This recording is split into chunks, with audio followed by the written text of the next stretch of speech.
Hey guys, comment nou ye? Hey guys, comment nou ye? Se Woodlin mwen toune vin pote yon ti video pou nou ankor. Video sa mbral fè jodia se yon jus ki pou balanse tansyon, moun ki fè tansyon. En anglais sa yo di hypertension nan. Si ou bwe jus sa 3 fwa nan semen nan, wap jwen nou rezultat ki pou balanse tansyon wan. So sa na bezwen, men ingredient na bezwen yo pou jus ya. Na bezwen anana, mpren organik. Sa yo di super sweet. Sa yon bon anana liye. Et puis na bezwen, nou ka pren opsyon pa nou. Si nou vle nou ka mélanger pomme vert la ou bien pomme rouge la. Men m'a utiliser tout les deux. M'a utiliser tout, non m'a utiliser moitié là-dedans. Na bezwen betterave, carotte, citron. Et m'pas joindre concombre, so m'prend zucchini ou ka remplacer zucchini avec concombre. Et puis n'a besoin spinach. I got baby spinach. Après ça, bon c'est tout ça n'a besoin. Et m'pas mettre sucre là-dedans parce que son bail qui pour balancer tension en li doit sortir naturel. Et puis n'a besoin un bol, un passoire avec un cuillère pour nous brasser, of course, un blender. Okay guys, on allait nous allons louer avec. First nous allons laver yo et puis me caler yo.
Alright guys, mais tout ba yo. Mais yo, tout lavé, yo raché. Kounya, moi pral blender. Pour montrer nous qui jan jia sorti, ok? Ça y tout ba yo, lem fin lavé yo, calé yo, blender yo. So, ananate un petit jan trop, m'kite reste ça yo, ouais. Et à kounya m'bral blender, calé. Mais zucchini, carotte, betterave, et puis épinard, et puis ça y découle pomme yo. Ok guys, so kounya nou wal blender, ok? Na pran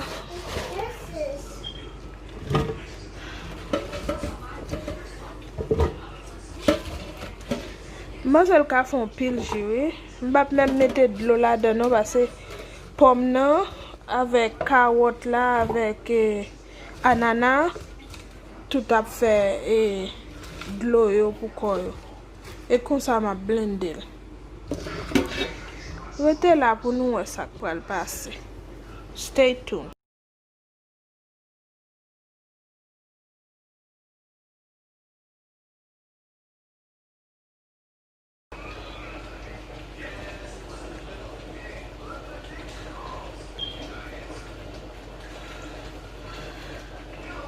There you go. We stop right here. I think that's plenty.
Mais j'ai vide là ça et puis moi blender l'autre blender ali fait deux blender me saisi. Oh, va m'bagay bagay pour m'bagay juice maker so ça fait et dans blender ça me fait but n'importe blender ka blender si tu gen juice maker t'a pi bon toujours t'a jeune pi bon vitamine dans juice yo et puis mais on commence ba ali là pour finir n'a point. Yon pi rouge, yon pi vert. Yon te gen plus betterave, l'autre la te gen plus épinard. Ouais, guys.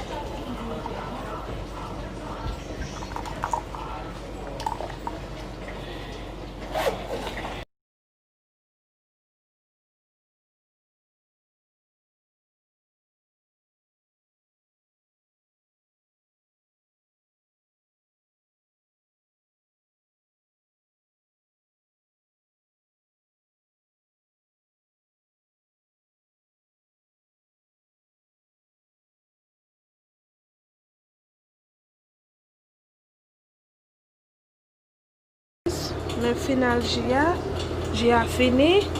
Ou pas besoin de mettre aucun sucre, pomme avec ananas, li balancer tout bagay yo épinard. Ça me déblie mettre là-dedans ton petit persil. Ce qu'on a nous goûter avec m'tade.